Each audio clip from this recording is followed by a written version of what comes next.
Welcome to the First American Political Party Study Guide. First, let's describe what exactly is a political party. A political party is made up of people who have similar beliefs about how government should be run. Those ideas and those beliefs about government group people together. Those people that group together into political parties work to try to influence government's actions. They try to influence bills and laws that are introduced and passed, foreign policy. They choose candidates and they actually campaign to get them elected. And all of this is done to try to guide the growth of the country in the direction that this group of people believes the country should move. Most Americans in the early 1800s feared political parties because they had seen in Britain a lot of bickering and fighting over partisan issues. In other words, the two parties fighting against each other rather than the two parties working to try to make the country better. And they feared the same thing would happen in America. George Washington strongly opposed political parties for that very reason. He thought they would divide our country.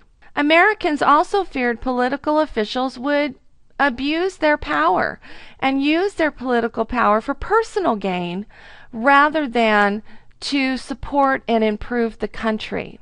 Despite their fears, the constant bickering and fighting and arguing between Alexander Hamilton and Thomas Jefferson led people to start taking sides. Their arguments were all about what government should and should not do, how much power government should and should not have. And the people kind of gravitated to the person that held similar beliefs that they did. And those groups of supporters became the first political parties. The Democratic-Republican Party was founded by Thomas Jefferson and James Madison.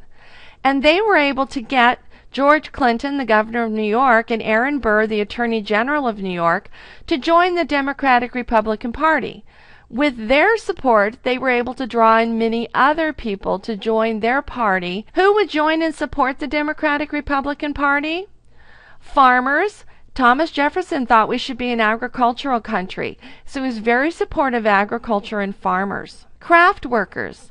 Remember, craft workers worked out of their homes primarily back in the 1800s. And finally, some wealthy planters also joined and supported the Democratic-Republican Party.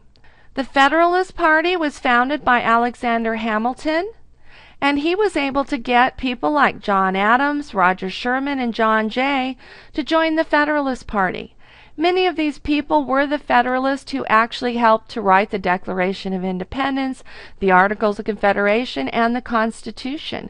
And so the Federalist Party was just a growth of their involvement in government already.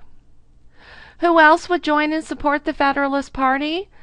That would be your merchants. Alexander Hamilton believed that the government needed to make loans to businesses to stir the economy. He was working to try to pay off the debts. And so because of that, the merchants who would benefit from his support were definitely going to join his political party. Many Southern planters also were joining the Federalist Party. To put it in perspective, here is a little chart to show you the different beliefs that the Federalists and the Democratic-Republican parties held. So the Federalists believed that our country's economy should have an emphasis on manufacturing, shipping, and trade, while the Democratic-Republicans believed that our emphasis should be on agriculture and farming. Federalists believed we should have a strong central government, a strong federal government. Democratic-Republicans thought that the states should have more power. The Federalists believed in a loose interpretation of the Constitution. It was more of a guideline, where the Democratic-Republicans believed in a very strict interpretation. If it doesn't specifically say it in the Constitution, we should not be able to do it. The Federalists were pro-British. They felt that we should support Britain. And the Democratic-Republicans believed we should be pro-French. The French helped us in the American Revolution, so therefore we should turn around and support and help them. Alexander Hamilton obviously favored the national bank, since it was his suggestion that we create one. Because he favored it, so did the people in his political party. The Democratic Republicans opposed the national bank because nowhere in the Constitution did it say that Congress had the power to create a bank. The Federalists also favored the protective tariffs that were passed.